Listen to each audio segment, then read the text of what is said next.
Assalamualaikum warahmatullahi ta'ala wabarakatuh. Alhamdulillahilladzi bini'amatihi tatimmu shalihat. Alhamdulillahilladzi bini'amatihi tatimmu shalihat. Alhamdulillahilladzi bini'amatihi tatimmu shalihat. Alhamdulillahilladzi ja'ala as-salata 'imadad-din wa ja'alaha mi'rajal lis-salikin.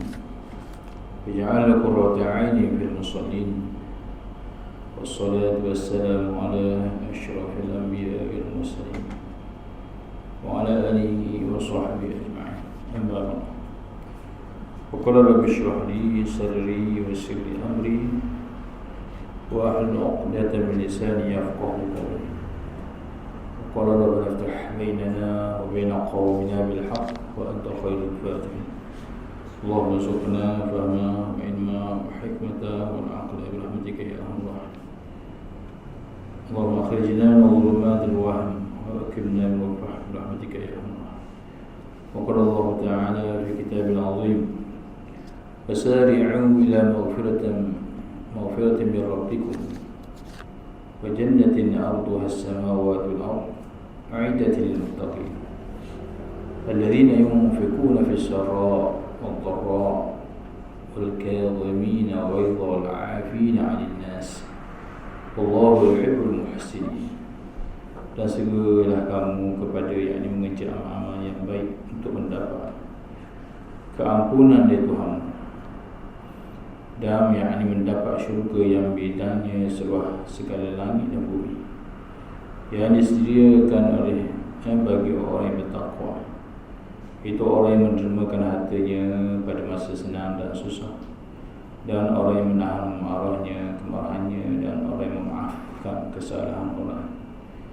Dan ingatlah Allah mengasihi orang-orang yang berbuat kebaikan. Alhamdulillah, pertama-tama syukur kita kepada Allah Subhanahu Wa Taala, rahmat, taufik, hidayah yang Allah Taala beri kepada kita. Kita dapat lagi meneruskan ibadah kita dan kita duduk sedikit dalam majlis ilmu yang dikatakan taman kebun-kebun syurga yang banyak kebaikan di dalamnya.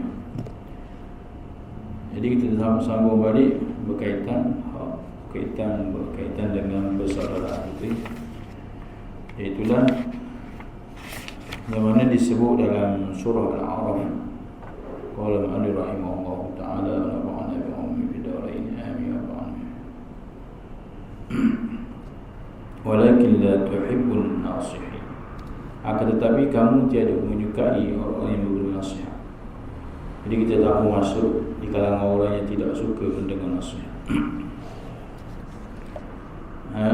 Kita nak kebaikan untuk diri kita, maka tidak lain tidak bukan kita mesti sentiasa mendengar nasihat. Tak kira daripada siapa, lalu ia membawa kepada kebaikan dan selagi tidak bercanggah apa yang disebut Al-Quran dan hadis Nabi sallallahu alaihi wasallam. Jadi disebut keaiban sekiranya keaiban itu dilakukan secara tidak sengaja. Tetapi sekiranya keaiban itu dilakukan dengan sengaja, maka hendaklah mengambil sikap berlemah lembut dalam menyampaikan nasihat ataupun teguran. Ini hak lupa kita dah sebut. Sekali dengan sindiran dan sekali lagi dengan terangan. Kita nak sindir sikit ataupun nak jelas dengan terang-terang berlemah lembut. Kita nak tegur seorang tu, mesti kita tegur dengan berhati-hati. Tak boleh tegur di depan orang penuh. Kamu silap baca gini contoh, ataupun awak gini semayang tak, jadi aib ya, malu. Dengan syarat tidak sampai menimbulkan kebosanan. Kita nak nasihat orang boleh, tetapi sehingga membawa kepada bosan seorang tu tidak boleh juga. Maka dikata jika kamu dapati bahawa nasihat itu tidak memberi apa-apa kesedihan pada dirinya, kita nasihat tak beri kesan. Bahkan semakin dinasihati semakin menjadi kelakuan kerja tak baik dia tu. Maka ketika dia berdiam lebih baik. Mungkin dia akan fikir ketika tu, apa biasa nasihat aku, hari ni jadi diam je. Jadi dalam diam-diam itu banyak maksudnya. Jadi kita nak jaga masalah persaudaraan tadi itu lebih penting daripada kita duduk bunyi sehingga dia bosan, sehingga dia melawang, kita pun melawang, maka terkeluarlah kata-kata yang tu akhirnya berlaku lebih teruk lagi. Jadi dia ajar kepada kita hak persaudaraan, kerana Allah Ta'ala firman innamal mu'minuna ikhwah. Mukmin itu bersaudara. Fa'aslihu baina akhawaykum. Maka aslih, islah, baiki persaudaraan tadi. Lepas tu wattaqullah, maknanya takut kepada Allah. Jadi dia yang lebih baik itu. Semua jika berkaitan dengan masalah kaummu dalam hal ahwal agama dan dunia. Tak kira kaitan ahwal agama dunia. Sebab kita tak lari daripada hidup ni jika baik pada agamamu, duniamu, akhiratmu. Itu kita istiqarah pun begitu. Ya Allah, sekiranya dia baik pada diri aku tadi, pada agamaku, duniaku, akhirat tadi. Jadi agama pun kita nak baik pada agama kita. Tak boleh merosakkan agama kita. Apatah lagi yang boleh merosakkan iman tadi. Jadi iman itu boleh terjadi pada, boleh membatalkan iman nisbah pegangan i'tiqad, ataupun perbuatan, ataupun qaul, perkataan. I'tiqad pegangan kita dah percaya Allah Ta'ala ni Tuhan sekian-sekian. Perbuatan kita ikut, perbuatan kita ikut dipanggil perbuatan orang yang bukan agama Allah, Islam, bukan Islam, kita tiru. Dia buat gitu, kita buat gitu. Sedangkan itulah tanda sembahan dia.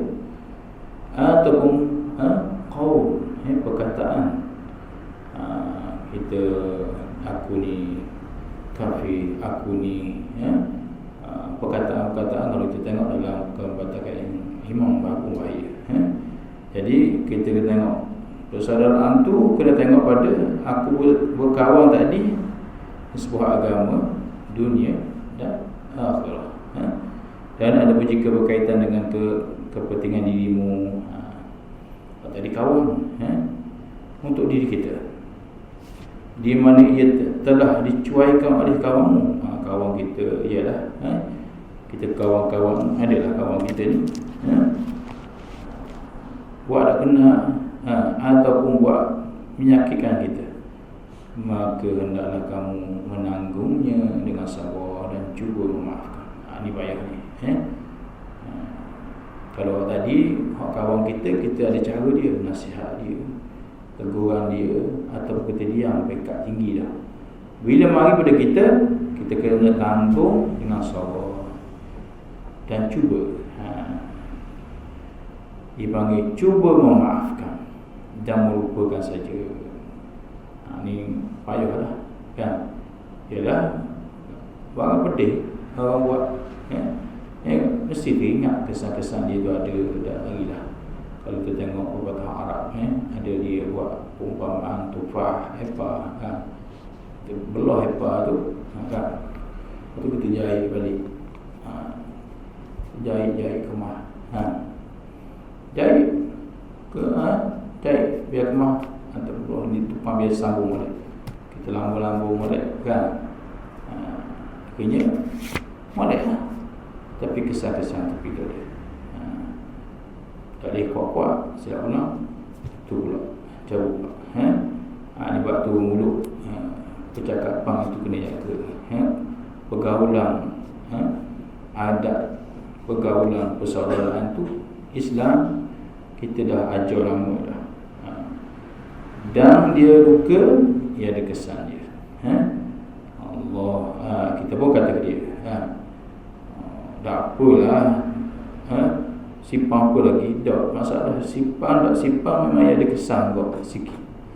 Kita maaf dah, tapi ada juga mari ingat sikit. Itu nisbah ibarat umpama apa, cuba memaafkan, lupa ataupun pura tidak melihat. Iwak kita buat macam tak apa. Ni ayat ajar sesuatu, dan melibatkan diri dalam menegur orang seperti itu tidak ada gunanya. Ni ada dipanggil kitab bimbingan ini, dia ajar satu-satu kan. Setengah orang tak ambil, dia nak kitab hak tinggi. Pada kitab bawah ni banyak juga manfaat. Dekat bawah kan. Kalau berkaitan hati, penangguh hati, tu pada kitab. Apa lagi dia sebut? Datus Salikin, Minhajul Abidin. Apa tinggi lagi? Durul Nafis. Banyak berkaitan. Berkaitan hati-hati tu. Mana nak suruh kita jaga? Dan melibatkan diri dalam menegur orang itu tidak ada gunanya. Tak libat diri kita. Ya, jika dia kata keterlaluan belakang buruknya itu mungkin akan menyebabkan putus hubungan antaranya dan denganmu, maka memarahnya dengan secara rahsia itu lebih baik daripada putus hubungan. Ajar kita pula, maksudnya semakin buruk dia buat pada kita. Tapi kita nak jaga juga persaudaraan tadi. Kita marah belakang pun tak apa. Gerak semua. Kena. Manusia itu ada sifat marah. Kalau tak ada sifat marah, bukan manusia lah. Kan? Dipanggil sabar. Kena ni, tak lari. Disebutlah taubat, Nabi sebut jangan marah. Jangan marah itu maksud jangan terlampau sangat sehingga boleh merosakkan agama, merosakkan hubungan tadi. Tapi sifat marah tu kena ada. Orang hina agama kena marah, ni lo je, ada kena lah. Ni itu disebut. Jadi kalau menyebabkan dipanggil boleh berlaku putus hubungan tadi, maka marah secara rahsia itu lebih baik katanya. Tu. Sebab apa? Baik diam je kita marah seorang. Ada juga orang kata tak jadi perang, sifat seorang itu nanti semakin kurang. Ini yang diajar kepada kita atas kesabaran masing-masing. Kalau kita tengok keadaan ni boleh baik untuk diri kita, sebab ada orang dia tak jenis tak boleh sifat, baik bukan betul terang, lesar masalah dia. Tapi kena tengok juga keadaan tu, cara nak cakap tu. Inilah yang dia ajar teliti, halus, halus sungguh. Tujuan dia apa dia? Tujuan maqasid. Ni bagi maqasid. Tujuan yang utama iaitu maqasid persaudaraan tadi. Itu lebih utama lagi. Itu nak jaga tu. Jadi ataupun menyendirinya lebih baik. Kita seorang lebih baik daripada menegur secara terang, ataupun menulis surat kepadanya, lebih utama daripada mencakap dengan lidah. Lidah ni bahaya lah. Nulis ni boleh baca balik, tengok salah ni, guna ayat balik, baca, tulis siap-siap, baca balik, tengok boleh dah ni. Kalau cakap ni lain sikit, pakai lepas je. Lepas tu panggil terlajak perahu boleh diundur. Terlajak kata-kata bawa badan. Tak ada pun dia dah lepas. Orang pegang lah kata-kata kita tu. Ini tak kira lah sama ada ini ikhwah, panggil persaudaraan kita. Dan persaudaraan kita ni bukan nisbah orang lain saja, ahli keluarga kita, adik-beradik, isteri, anak-anak dia, semua dia boleh guna dipanggil apa tu, penggunaan jaga sangat, sebab nak jaga tadi hubungan tadi. Walaupun begitu, yang lebih utama dari ini semua ialah menahan diri daripada bertindak. Ini imanlah membantu seorang tadi. Itu penting iman tadi. Ceritalah gini, gitu kan. Ada tak ada nak buat sebab apa? Dah iman lah. Iman masing-masing itu. Ada orang jenis iman tak tahan habis, sikit pun habis, jadi teruk, akhirnya putus hubungan sebagainya. Ini fa'aslih. Ini kena pegang fa'aslih, nak baiki. Habis itu. Dan yang kelima, panggil hak kita, ada hak lagi. Hak persaudaraan kita sesama kita ni, antara yang kelima disebut qala rahimahullah ta'ala wa nafa'ana bi ulumid-din. Hak memaafkan kesalahan dan keterlanjuran. Kita ada hak memaaf. Sebab tu disebut dalam Quran, doa berkaitan maaf ni, Quran sebut wal'afina 'anil nas. Mula Allah Taala ceritakan syurga, bolong-bolong buat baik, dalam surah Ali Imran, cari keampunan kepada Allah kan, sebab semua akan balik kepada Allah kan. Semuanya sekejap-kejap ayat ni, tiba-tiba berlaku, mati, waktu mati, ni macam-macam, sekejap je. Jadi bolong-bolong cari keampunan, sebab kita nak balik tempat asal kita, iaitu syurga Allah Subhanahu Wa Taala, wa'iddat, yang telah dijanji, bukan sedang. Wa'iddat, yang ni kita belajar fi'il madhi, dipanggil yang telah ada dah, yang telah disediakan, dijanji dah. Siapa yang buat? Alladzina yunfiquna fis-sarra, iaitu orang yang mendermakan harta, senang susah dia kira, yang wal'afina 'anil nas, orang yang boleh menahan marah tadi, dan orang yang memaafkan kesalahan orang. Dan ingatlah, wallahu yuhibbul muhsinin, Allah Taala suka kepada orang yang buat kebaikan. Inna rahmatallahi qaribun minal muhsinin. Jadi orang yang buat baik ini, orang dulu buat baik, dia dekat dengan rahmat. Jadi dalam bab ni ada hak memaafkan. Sebab tu dalam Islam ada memaafkan, hak memaaf. Kita ada berlaku, seseorang tu berlaku, kira buat perkara pada seorang tu sehingga cedera dia, ataupun terliwat perkara yang boleh merosakkan keadaan seorang tu, yang hak mutlak yang boleh memberi maaf ialah ahli keluarga tadi. Tapi setengah tu setengah tak faham. Jadi memaafkan ada. Jadi kalau kita tengok Iman Al-Qurtubi rahimahullah ta'ala, jadi perbuatan maaf tu perkara yang mulia, terpuji. Memanglah kita maaf payah, jadi dia perkara yang terpuji. Kata bagi contoh manusia, dia haruskan untuk beri maaf, dia haruskan, taklah wajib. Ikut iyalah, wajib awak maaf dia, tak istilah wajib. Ia satu galakkan supaya kita cuba memaafkan. Orang boleh tengok Syekh Al-Ghazali, dia jelas ayat tadi tu, antara ciri orang ahli syurga ialah antara dia maafkan kesalahan orang yang buat jahat dari dia. Ni tak, saya tak kira lah, hak lepas-lepas keturunan saya memang payah, memang gini tak ada ubah dah, kan.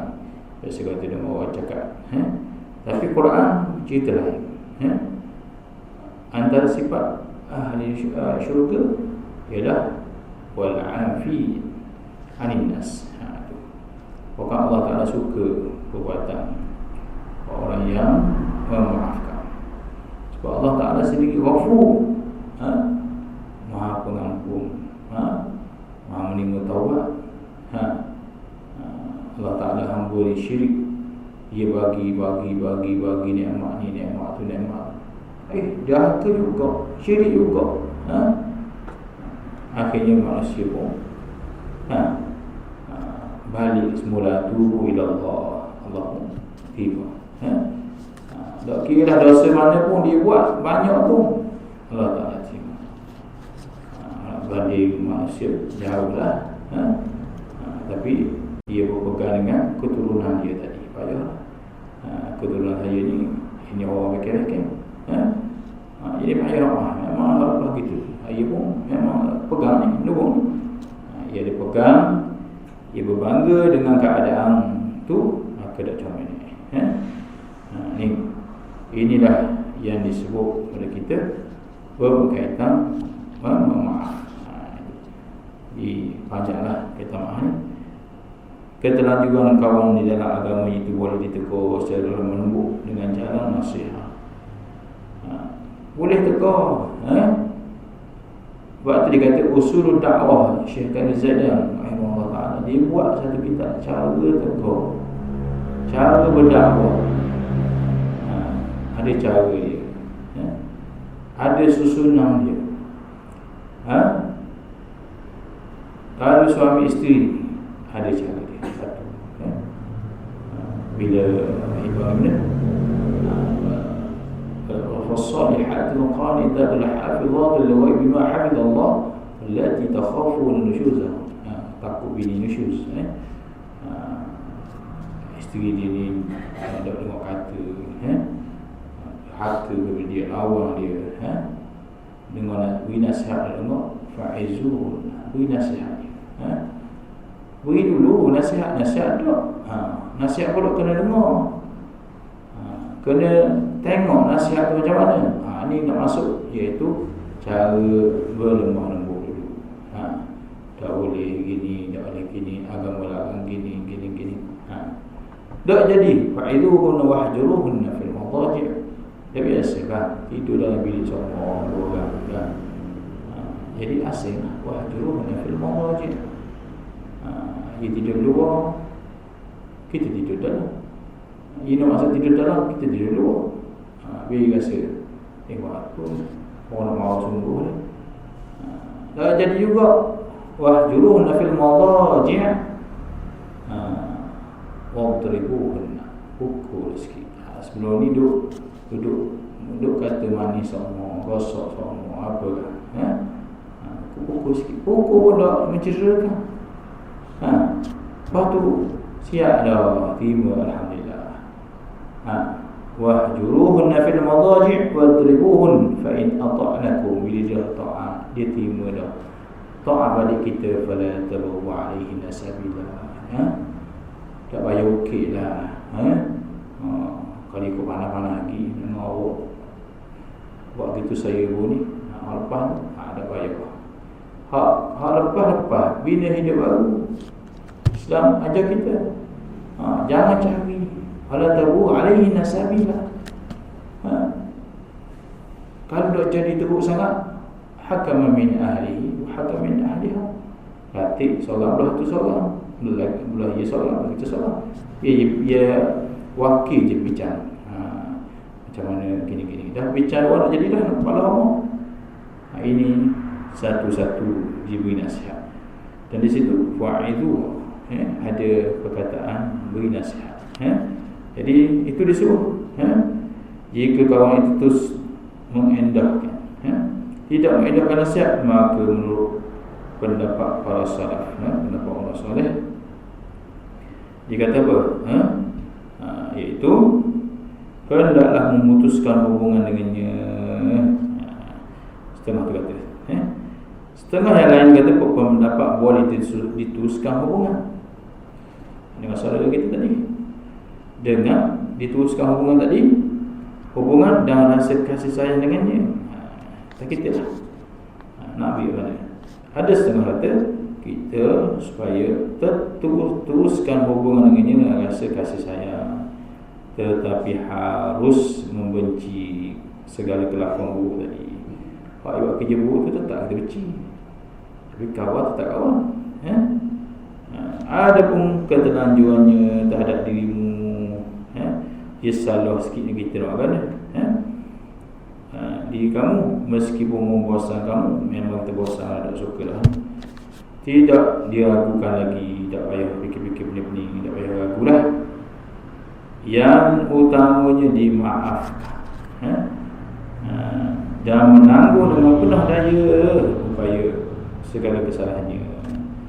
Maka di sini dalam kitab yang kita faham bahawa memaafkan itu lebih utama. Ini banyak ni.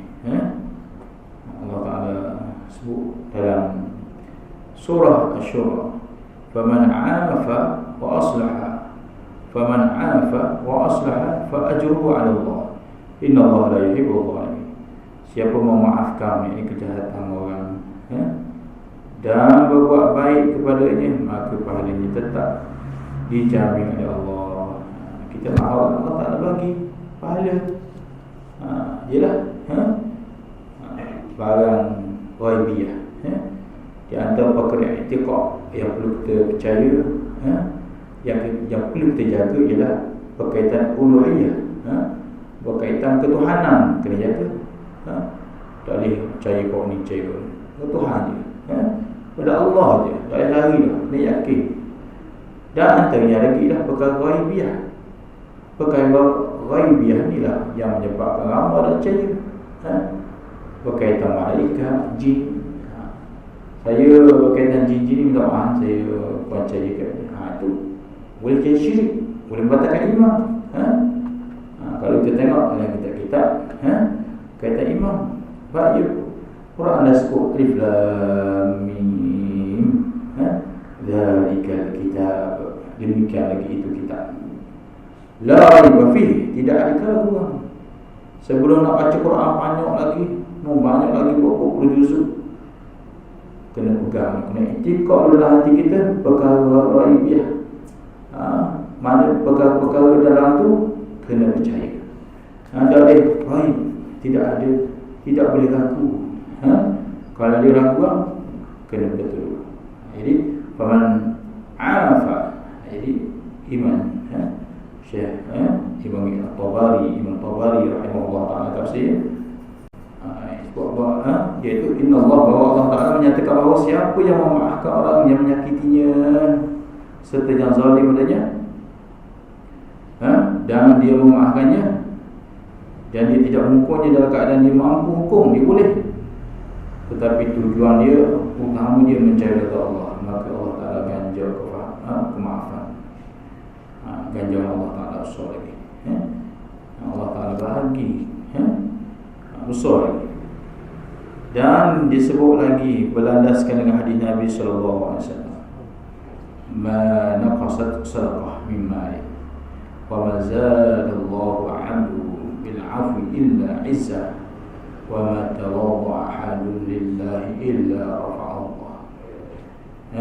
Hadis riwayat Muslim. Wa ya Abu Hurairah radhiyallahu anhu,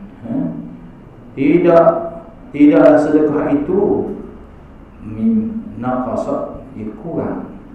Ada orang sedekah ni harta tak kurang, dia akan tahu. Dan tidaklah Allah menambah bagi seorang hamba dengan pemberian maaf, bi'afwan, kepada saudaranya, kecuali ini illa izza, Allah Ta'ala bagi kemuliaan. Kemuliaan mana? Iaitu dunia dan akhirat. Serta tidaklah seorang merendah diri, kena ada sifat tawadhu. Wa man tawadha, siapa wa man tawadha, dan tidaklah itu manafi, tidaklah seorang merendah diri kerana Allah, kecuali Allah akan meninggikan darjatnya. Mana? Dua-dua, dunia dan akhirat.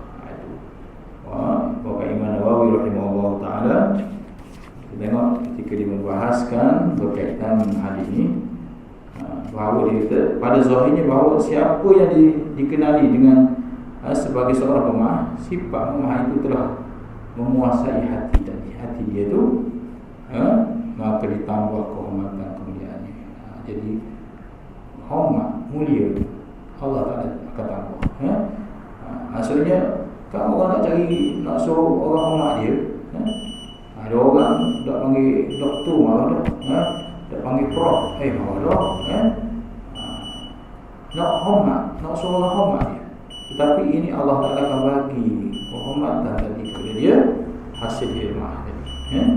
Dan ganjaran dimaksud ganjaran yang dimaksud tadi Imam Nawawi rahimahullah ta'ala ialah di akhirah, pahala besar disanjung. Itulah kita nak. Jadi soal di sana ada soalan ditanya, wajiblah kita memaaf orang yang wajibkah kita ni memaaf orang yang minta maaf? Tak wajib maksudnya. Ikut kita lah. Tak boleh awak kena maaf ya, wajib. Tak. Ikut dia lah. Kalau dia faham kaitan betul agama, wal afina 'anil nas, Allah Taala suka orang yang maaf gini-gini. Ya kan malah sifat maaf tadi. Jadi maka kata tidak diwajibkan melakukan sesuatu tadi, melainkan diwajibkan oleh syariat. Dan tidak ada nas dari atas kita. Jika seorang kita maaf, tapi di sana galakkan supaya maaf. Dan kalau kita tengok hak Allah Ta'ala lebih tinggi lagi. Allah Ta'ala boleh ampun, boleh maaf kesalahan. Innaka afuwun karim tuhibbul afwa. Allah itu besar. Dan Allah Ta'ala sebut, kalau kita ambil maaf seorang tadi, Allah Ta'ala tahu. Dia kecil je, maaf je lah. Saya boleh, saya memang jenis gitu. Ayuh maaf. Biasa. Kita biasa cakap, biasa dengar orang ada sifat. Jadi hak persaudaraan kita tadi kena ada satu, iaitu hak memaaf kesalahan. Kesalahan bukan suruh maaf dulu. Ya dulu gunung lama sikit, biar sejuk-sejuk. Kalau baru sudah kepala, suruh maaf dulu. Okey payah. Ada boleh, tapi nak tenang-tenang dulu. Tenang. Tapi bila lagi? Doa lagi, doa.